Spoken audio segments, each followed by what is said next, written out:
Hello, captains. Welcome to our latest episode of High Cailber. I've got a special battle here for you today, featuring the Tier 9 U.S. Premium Premium Destroyer, the Benham. We'll call it a cruiser. I'm kidding. No, this thing is an absolute torpedo boat. It has pretty solid detection and amazing torpedo reload. I'll tell you a little bit about the Benham here, some of its pros, its cons, and you're going to get a chance to really see it shine here. It does have some significant weaknesses, which I'll discuss, but it also has some very, very strong strengths. So it is a bit one-dimensional sometimes, but in the right matchup, it can be extremely deadly. So, first of all, the good. It is a torpedo boat, and if you build it for torpedo reload, which I do recommend that you do, you will be able to launch your torpedoes every 65 seconds. And these are pretty good torpedoes. They have 10.5 kilometer range. They're pretty sneaky. They're very difficult to detect. They move at a pretty good speed. I believe it's about 65 knots or something like that. I can't remember exactly, but pretty good speed. And it's got 16 torpedoes. So there's 2 torpedo launchers on each side, each launching 4 torpedoes. So you basically have 8 torpedoes per side and 2 quad launchers. Now this is a lot of torpedoes, without a doubt. However, it is worth noting that it only has 4 guns, 427 millimeters, pretty standard US guns. And at Tier 9, it gets outgunned by basically everything. Not only that, but it does have the lowest hit point pool of any Tier 9 destroyer. So you're not going to be able to win any gunfights unless it's a very, weakly or highly damaged, fellow destroyer. So you're really going to have to be super careful. You see we spotted that Mogador there. Definitely need to be careful of that. Really can't push in there. With reload booster, Mogador will be able to kill us within 1 reload booster, most likely. So you see I'm trying to keep a bit of distance here. Don't want to get spotted by them. And we're just going to keep filling this little gap in the islands here with some torpedoes. When you have a 65-second reload, it does allow you to continuously launch torpedoes. Also keep an eye out for where we see the radar ships. Doesn't look like we've spotted any of them yet, but you do want to be aware of that. You do have very few hit points for a destroyer. Even by destroyer standards, it's low. So you have to be very, very careful. And you see how we're just rotating the ship around, launching some more torpedoes. There's the Mogador there. Not an ideal situation. Not taking any fire at the moment, but we're going to get this smoke screen away just to block that Mogador's line of sight so we can get clear. Are taking a few shots there. The Seattle. Definitely interested in doing something about the Benham here. The Friedrich there is a tough target. They do have hydro, probably active right now, I would imagine. If you're playing a battleship or a cruiser and you do have hydroacoustic search available, anytime that you spot a destroyer within torpedo range, you want to make sure you're popping that hydro, because more than likely there are torpedoes coming. We are using the guns a little bit here, trying to get a little bit of chip damage. Anything you can do with the guns is just a bit of a bonus. But they aren't good guns. And there's only 4 of them. The reload's not too bad. It's about 3.5 seconds, I believe. 3.3. So we got some more Mogador torpedoes coming in. They ran out of steam. So this Friedrich's pushing in. I need to make sure we keep 6 kilometers distance from the Friedrich because they do have hydro. Could be running right now. We're not sure. Got some more torpedoes on their way. It looks like one of them looks pretty good there. This Friedrich has really sailed themselves into a hornet's nest. So we got a fire flood from the torpedo. So they're burning, they're flooding. There's the hydro. You can see that we're spotted now. That little headphone icon. Need this Friedrich down, though, because I am spotted. I'm going to take some shots because of it. There they go. Now we're able to drop off detection, and nobody was able to shoot at us, so that was good. That Mogador is still over there. I'm keeping an eye on that RPF always, trying to figure out where that Mogador might be. Got kind of a cluster of battleships here. Not an ideal situation. But we're just going to be constantly looking for a way to sort of break through the enemy line here.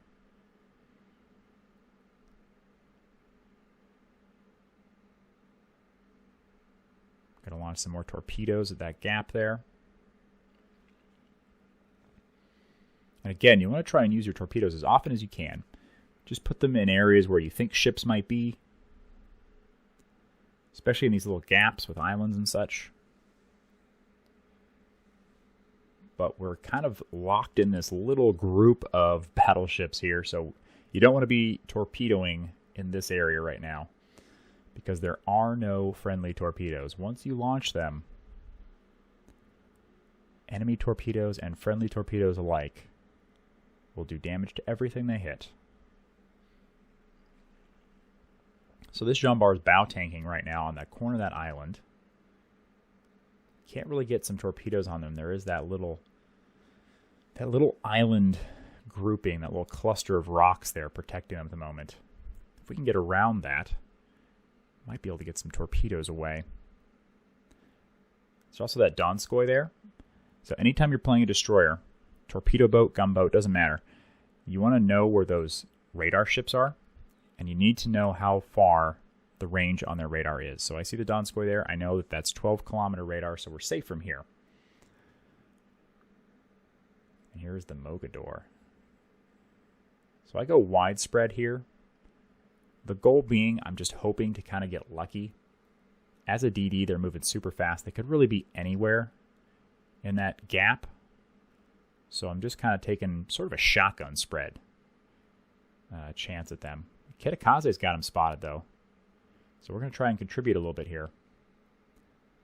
If this Mogador goes down, this could be a big breakthrough for us. And they do. They do go down. We're smoking up here, trying to hide. Donskoy is getting awfully close. Remember I said 12-kilometer hydro.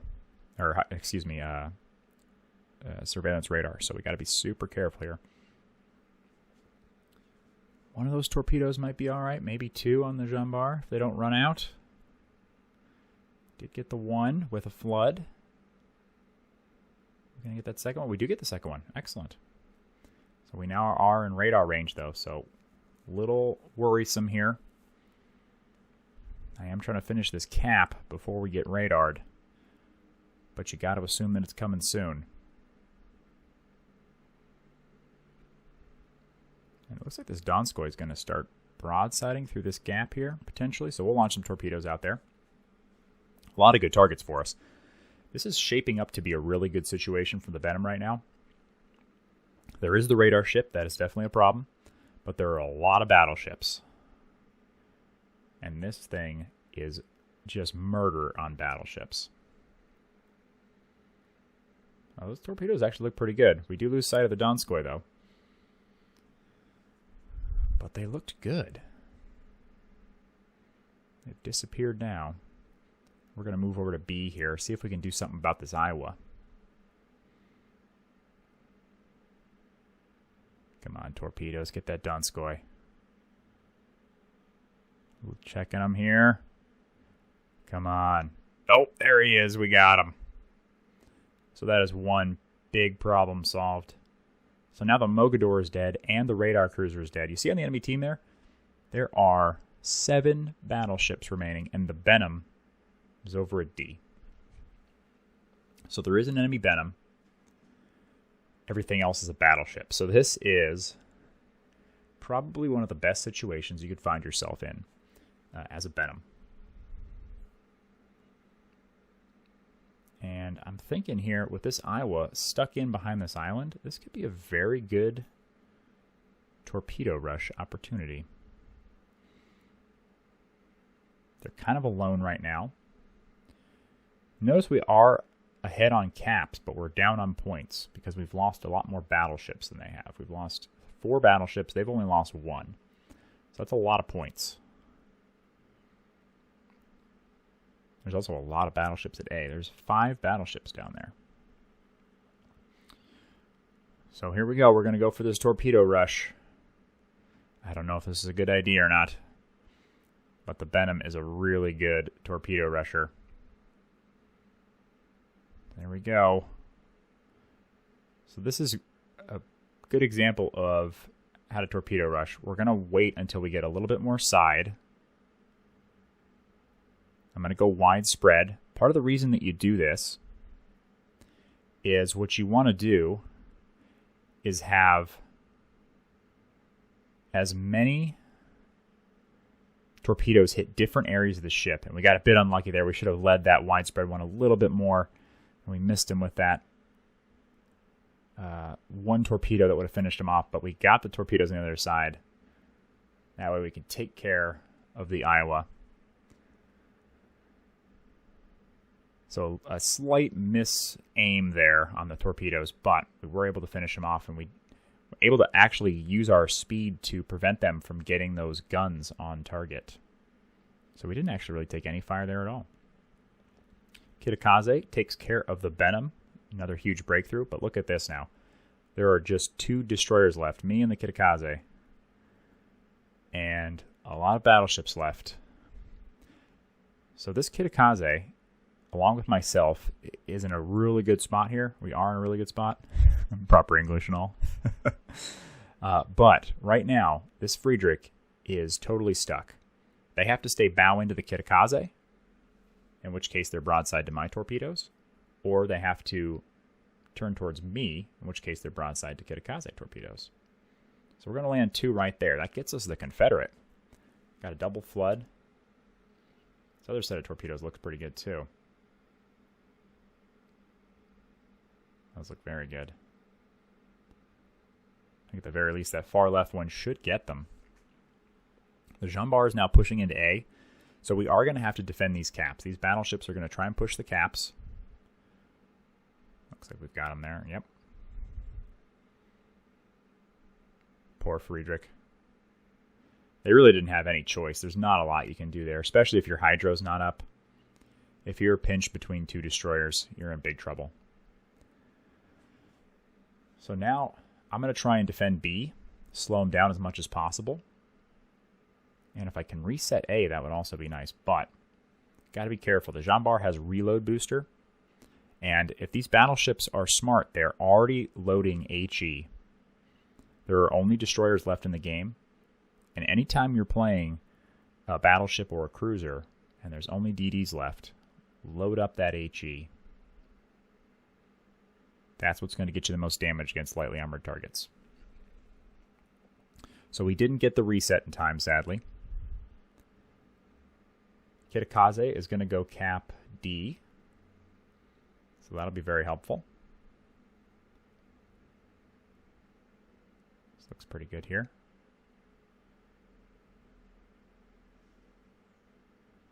And we'll spin back around. Again, just trying to launch as many torpedoes as possible. They are pushing into B, though. We're going to need to hold them off because it's going to be really close on points. We are ahead by, 2 to 4 points here. Looks like it's settled at 6 points now. No, back to 2. keeps flipping a little bit based on the timer there. So again, just keep launching torpedoes. Our detection is 5.9, so we're pretty stealthy. We want to be careful here. We don't want to take any shots unnecessarily. We want to save those hit points. And it looks like the Ambar is going to wisely get behind this island. So we're not going to have any shots for a little bit.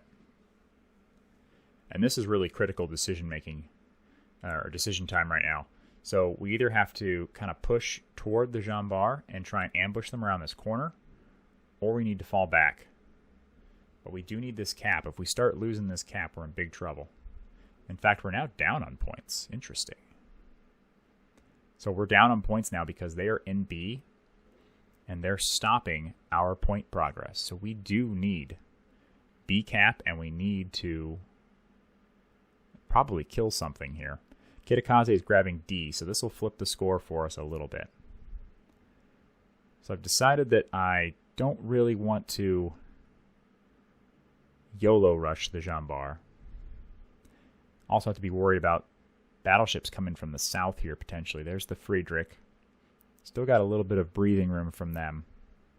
But see that RPF is pointing around the backside of B here. That Ambar might be coming any moment now. This is very tense. Oh, it pushes around the corner. So we're going to launch those torpedoes. I'm going to pop the smoke screen here.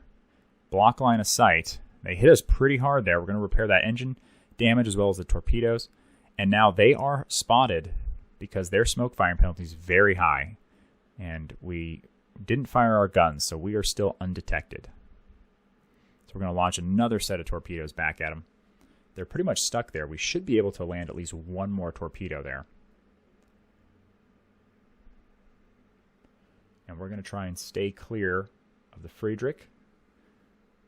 One torpedo hit, two torpedo hits for High Cailber double flooding. Third torpedo hit, and that's going to kill the Ambar. So this is a huge situation for the Benham here. We've got nothing but battleships. This is what you dream about in a Benham. We're already up to 236,000 damage. We've landed 23 torpedoes. Now we've got 3 caps to their 1 cap. Our points gain is just getting bigger and bigger, and there's about 3 minutes left in this battle. We've already secured High Cailber. We're actually flirting with a Kraken here even.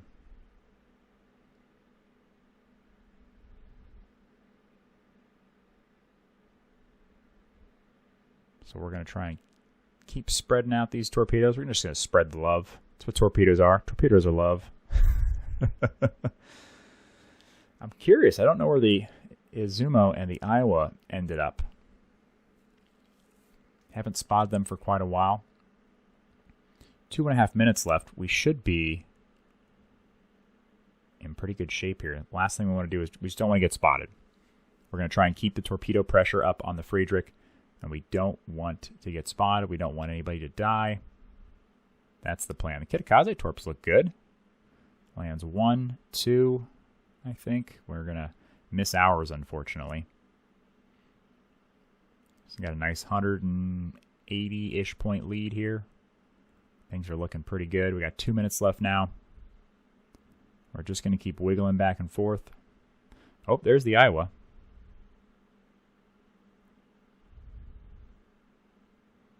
So we finally know where the Iowa is. In fairness, the Iowa is in a tough spot here or it's the Izumo, excuse me. The Izumo is in a tough spot, but they really should have gone to B cap. They really need those caps. You never want to push a destroyer when you're in a battleship. But if you're going to lose the game anyway by not pressuring caps, you might as well give it a shot. I don't really think there's a reason to not go for caps right now. How do these look? These look all right. Those torpedoes are long gone. But these look all right here. We can get ourselves a Kraken. Gonna land 3. We get a flood. Is that flood gonna stick? It is sticking. Maybe they're gonna flood out. We still have a minute left. Can we get the Kraken? Oh, I'd love a Kraken here. Flood out. Flood out. Oh, we're gonna win on points before we get a chance.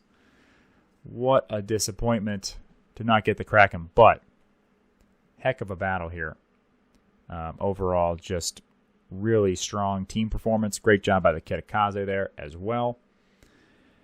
And just a good example of a perfect situation where the Benham just is able to utilize its skill set.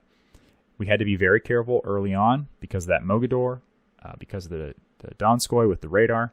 But once they were gone, we were able to unleash the beast. So let's go take a look at the Benham build so you can see what this thing's all about.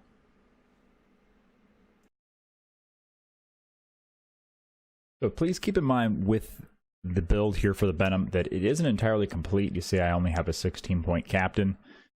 However, the most important skills have already been taken here, but I'm going to go through it real quickly so you can see everything that's on the Benham.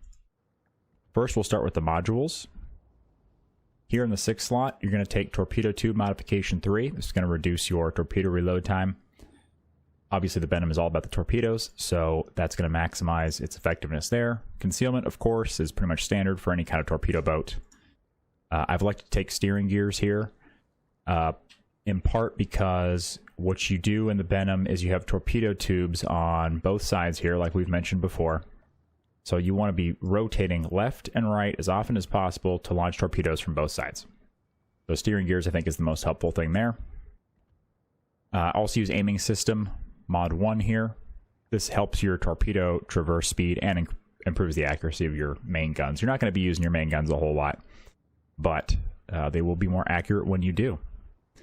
As for slot 2 here, I've elected for steering gear modification. I want to keep those steering gears active and undamaged as long as possible. And then main armament mod 1 here, just to protect the torpedo reload, or not torpedo reload, the torpedo tubes themselves, excuse me, as well as the main battery. You can see here with torpedo tube modification 3, you get the reduced reload, but you also increase the risk of incapacitating the torpedo tubes. So that sort of mitigates that setback somewhat here. So that's always helpful. So keep those torpedo tubes alive and well. That is what you're going to be doing primarily, obviously, in the Benham. You're trying to torpedo stuff as much as possible. As for the captain build, take a quick look here. You'll notice one skill that is missing that I recommend on all destroyers. It is survivability expert. Really recommend this. I will be using that in the future once I get a few more points on this captain. However, last stand is absolutely critical. I'm using priority target, and I'm also using preventative maintenance. This is also to help reduce the risk of the torpedo tubes getting knocked out. It also helps everything else too, steering gears, engine, all that. But this is primarily for the torpedo tubes. Torpedo armament expertise. This is really important. Reduces your reload time on the torpedoes by another 10%. So with the mod 3 in slot 6 there, you're going to be reducing your torpedo reload time by 25%, I believe it is. Concealment is also absolutely critical. And I've elected to take RPF here, radio location. This is really helpful in terms of controlling an engagement because you cannot win gunfights in the Benham almost ever. So you have to be really careful to not run into somebody. Like, you know, something like a Kitakaze has the same exact detection as you. And if you run into a Kitakaze, you're dead. There's just no other way that it's going to turn out. You're dead. So I use this somewhat defensively. And also you can use it to sort of predict where destroyers might be when contesting cap circles. You get an idea of which direction they're headed, where they're at. So you can properly lead your torpedoes, even if you don't see them. So that's the captain build there. Hope you liked the video. Please feel free to check in the description below is our link for our Twitch channel if you want to check out some live gameplay. And as always, thank you very much. If you like the content, please consider subscribing so you can check out the latest World of Warships videos. Thank you, everybody, and have a wonderful day.